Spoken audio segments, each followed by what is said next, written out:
ने कसाब का मुकाबला किया, उसके परिवार को आपने कितने पैसे दिए? सरकार से तो यह भी पूछा जाना चाहिए ना। ये अवश्य जो आपने ये प्रश्न उठाए हैं, ये बहुत ही आवश्यक प्रश्न है जो आज की सरकार से उठाए जाने चाहिए। और इतना अधिक पैसा इसकी सुरक्षा में खर्चा करने की आवश्यकता थी या नहीं थी, इसका भी जांच होना चाहिए। और इस तरह से हम लोग, वो हमारे कोई मेहमान थोड़ी हैं, वो हमारे यहाँ दोस्त के लिए हैसियत से थोड़ी आए थे। उनको तो एक कैदी की हैसियत से रखना चाहिए था और उनको वैसा ही ट्रीटमेंट किया जाना चाहिए था जैसे आम कैदी का होता है। मैं तो इसमें दो बातें कहना चाहूंगा। शरण साहब का तवज्जो अपनी बात की ओर आकर्षित करते हुए, पहली बात तो ये है कि अजमल कसाब हो, अबू हमजा हो या अफजल गुरु हो, मैं मानता हूं और इस देश की भावना के साथ न्याय होगा सरकार अगर ऐसा करती कि यह जीवित रहे तीनों, इतनी ही खुराक पर्याप्त थी। आधा किलो मलाई 1 पाव शक्कर के साथ क्यों चाहिए भाई? वर्जिश करेंगे? हाँ, या दंड पे लेंगे क्या? इनको 5x5 की कोठरी में बंद करते और इनको 4-6 रोटी सुबह शाम देते। हम क्यों खिलाए उनको? इनका जीवन चलता, मरते नहीं, इतने ना होता नहीं, और सुबह शाम 10-12 डंडे मारते। और आप बताइए, इस देश में शरण साहब जानते हैं जहां अंडर ट्रायल कैदियों की दुर्दशा हमारा चेहरा शर्म से झुका देती हो, जहां लोग जानवरों की तरह जेलों में ठूसे जाते हो, वहां अजमल कसाब मलाई खा रहे, कोरमा खा रहे, चिकन खा रहे। एक दूसरी बात राष्ट्रपति जी की कही, मैं राष्ट्रपति पद की संस्था का सम्मान कर सकता हूं, लेकिन हर व्यक्ति को राजेंद्र प्रसाद मानूं यह संभव नहीं। मैं फिर कहूंगा, भारत के राष्ट्रपति को यह नैतिक सत्ता हासिल है। हालांकि मैं इस बात से अवगत हूं अतुल कि संवैधानिक बाध्यताएं राष्ट्रपति को बांधती है। मैं जानता हूं प्रक्रिया उनके काम करने की, लेकिन फिर भी राष्ट्रपति एक पत्र प्रधानमंत्री को भेज सकते थे कि भाई इस मसले पर देश उद्वेलित है, प्रधानमंत्री उनसे मिलने जाते हैं, उनको सलाह दे सकते थे राष्ट्रपति। क्या राष्ट्रपति के परामर्श देने पर कोई रोक नहीं संवैधानिक? लेकिन नहीं, आपने अफजल गुरु की याचिका भी राजनेताओं और बाबुओं के हवाले कर दी। इस देश के उन लोगों से पूछे जाके जिन्होंने अपने बच्चे खोए। ठीक बात है। जिन्होंने बहादुरों ने कुर्बानी दे दी। ठीक बात है, ये बिल्कुल सही बात आप कह रहे हैं। लेकिन लाख टके का सवाल यही है जिस पर हम चर्चा कर रहे हैं कि अदालत के फैसले की तामीली करते हुए उसे जल्द से जल्द सजा दी जाएगी या फिर कसाब राष्ट्रपति के पास दया याचिका भेजेगा। अगर कसाब ने दया याचिका भेजी तो कुछ और सालों तक उसे मोहलत मिल जाएगी और इस देश के पैसों की बर्बादी और होगी, क्योंकि फिर वो मटन कोरमा, मलाई कोफ्ता, चिकन बिरयानी जैसी तमाम चीजें मांगेगा। आखिरकार जो अमरेंद्र शरण जी कह रहे हैं, बहुत महत्वपूर्ण बात कह रहे हैं कि इस व्यक्ति के ऊपर इतनी मेहरबानी क्यों? सुबह शाम 20-20 डंडे क्यों ना मारे जाएं? काल कोठरी में क्यों ना डाल के रखा जाए और सिर्फ इतना खिलाया जाए जितने में ये जीवित रहे? पाकिस्तान में बंद भारतीय कैदियों के साथ क्या होता है? सरबजीत सिंह चिट्ठी लिखता है कि साहब खाने में जहर दिया जा सकता है। इस तरह के जो केसेस हैं पाकिस्तान से तो सुनने में नहीं आता। जितनी खातिरदारी हम करते हैं, क्या हमारे राजनेता किसी मजहब विशेष या जाति विशेष के लिए तुष्टीकरण की नीति अपनाकर अपने वोट का उल्लू सीधा करना चाहते हैं? क्या कानून संविधान से राजनेताओं को कोई मतलब नहीं रह गया? ये रिपोर्ट देखिए।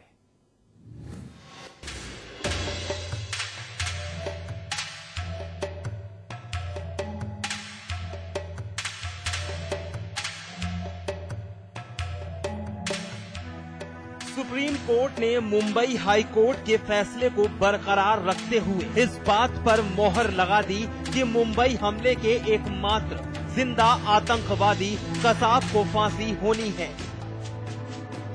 लेकिन सवाल उठता है, कब? क्या फैसले की तामील करते हुए जल्द से जल्द फांसी दे दी जाएगी या फिर संसद पर हमले के दोषी अफजल गुरु की ही तरह कसाब की फांसी पर भी सियासत होगी? क्योंकि एक बार जो सियासत शुरू हुई तो अफजल की ही तरह कसाब का फांसी पर चढ़ना भी कल्पनाओं में ही सिमट कर रह जाएगा। इतना ही नहीं, इसे जिंदा रखने का जो भार है उस पर भी हंगामा मचने लगेगा। वैसे भी महाराष्ट्र सरकार ने पहले ही इसके लिए केंद्र से गुहार लगा दी है, क्योंकि सिर्फ 14 महीने तक कसाब की तीमारदारी और सुरक्षा व्यवस्था में करीब 35 करोड़ रुपया खर्च हो चुके हैं।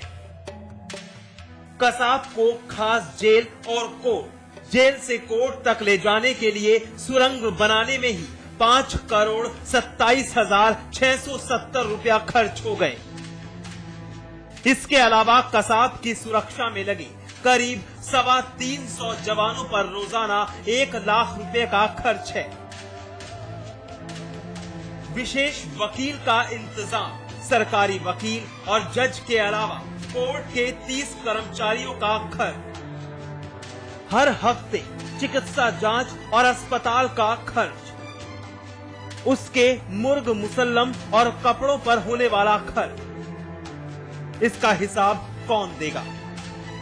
क्या देश की जनता की मेहनत की कमाई एक दरिंदे की तीमारदारी के लिए ऐसे खर्च की जाती रहेगी?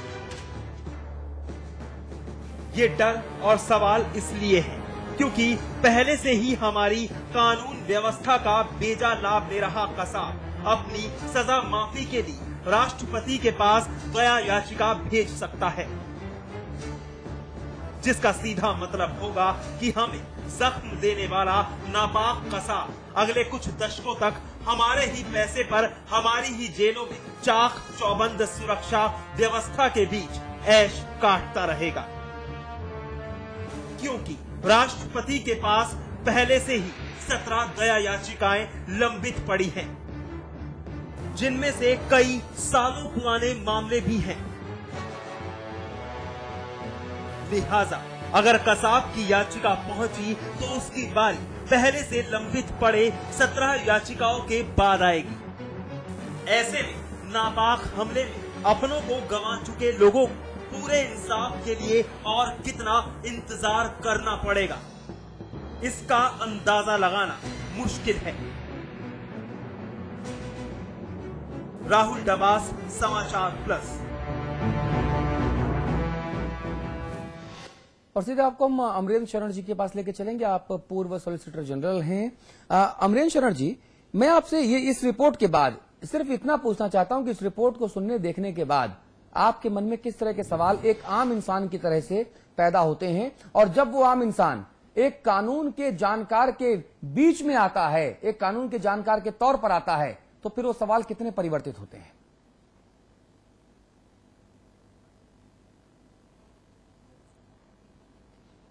देखिए, आपका प्रश्न बड़ा कठिन है, लेकिन फिर भी मैं जवाब देता हूं पूरे ईमानदारी से। जी, कसाब को जल्दी से जल्दी इसकी कोई याचिका पर फैसला लेना आवश्यक है। जी,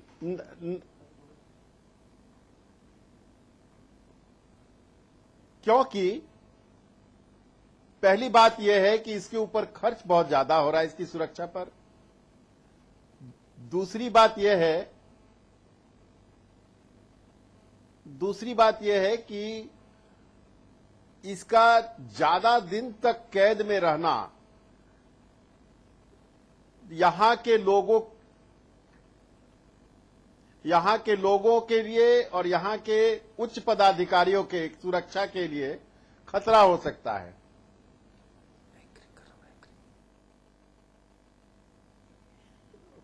सकता है। वो उसको छुड़ाने के लिए हो सकता है किसी को किडनैप कर लिया जाए, हो सकता है कोई प्लेन हाईजैक हो जाए। जी,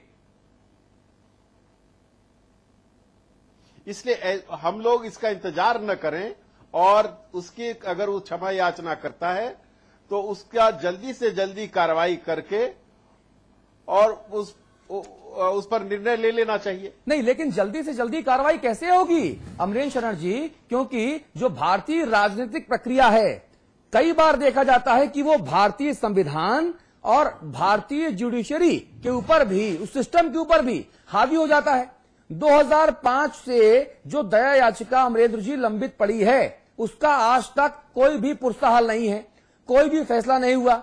2005 से 2012 7 साल में भारतीय प्रधानमंत्री, भारतीय संसद, भारतीय नेता प्रतिपक्ष, तमाम बड़े लोग क्या करते रहे? ऐसा क्या महान काम कर दिया? भारत को ऐसी कौन सी सोने की चिड़िया बना दी कि आप उन फाइलों को आगे नहीं बढ़ा पाए? ये सिर्फ राजनीति नहीं तो और क्या है? अमरेंद्र जी,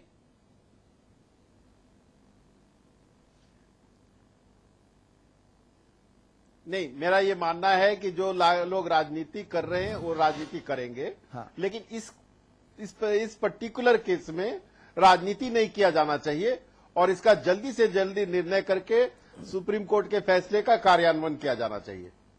अतुल, एक बात मैं कहूं, अमरेंद्र जी ने सैद्धांतिक बात कही, उसका स्वागत होना चाहिए। और हमारी लेकिन सरकार अगर चाहे, एक सेकंड, मैं ये बोलना चाह रहा था कि जब वो चाहते हैं कि तेजी से काम करें तो तेजी से काम कर लेते हैं।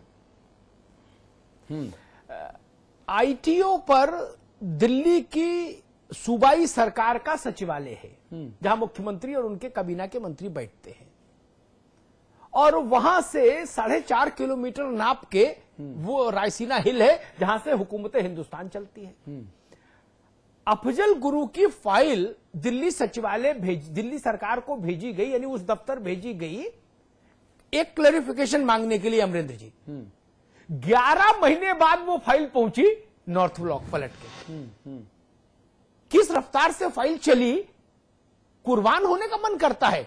इतनी तेज रफ्तार, 4.5 किलोमीटर का फासला, 2 लाइन चिड़िया लिखनी, और ये अजब हाल। अभी तो 8 राज्यों के चुनाव है, 13 में, 12 से 13 और 14 तक के बीच में लोकसभा से पहले 8 राज्यों के चुनाव है, उसके बाद लोकसभा है।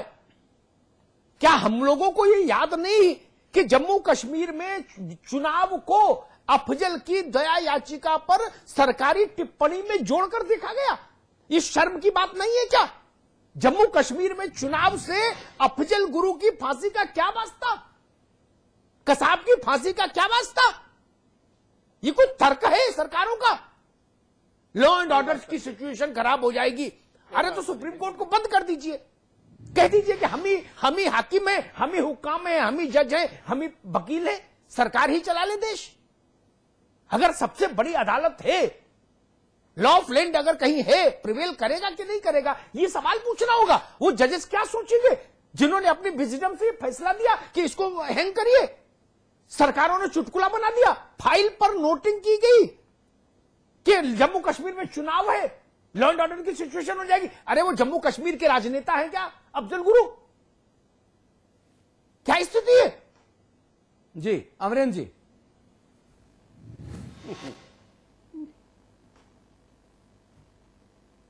देखिए, किसी भी दया याचिका पर 3 महीने से ज्यादा वक्त नहीं लगना चाहिए फैसला करने का, क्योंकि आप जितना ज्यादा दिन तक किसी मामले को लंबित रखते हैं, ये उस कैदी के लिए भी अपने आप में टॉर्चर है। आप देखें, वो जो राजीव गांधी मर्डर केस में दया याचिका कर रखा है, फांसी आपने नहीं लगाया, 14 साल बीत गया, उसने लाइफ इंप्रिजनमेंट पहले ही झेल लिया और आप उसके बाद उसको फांसी लगाएंगे। इसलिए इसको फांसी का जो फैसला है, उसको रोज तिल तिल के मरने से बेहतर है कि उसको फांसी दे दी जाए, और ये निर्णय 3 महीने के अंदर होना चाहिए। जी, यह फैसला 3 महीने के भीतर होना चाहिए। लेकिन अमरेंद्र जी, एक सवाल मैं जानना चाहता हूं आपको या तो आप जी अपनी समझ के लिए, क्या सुप्रीम कोर्ट ऐसी कोई व्यवस्था, ऐसा कोई डायरेक्टिव नहीं दे सकता कि केंद्र सरकार से ये निर्देशित करे कि राष्ट्रपति और राज्यपालों के पास जो भी दया याचिकाएं जाएंगी वो 90 दिन के भीतर निस्तारित करनी होगी, आइदर दिस वे और दैट वे?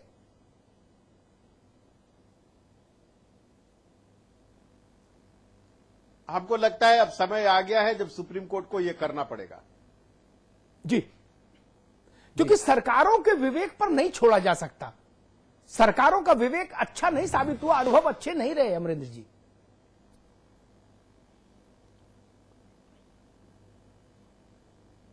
आपका कहना बिल्कुल सही है।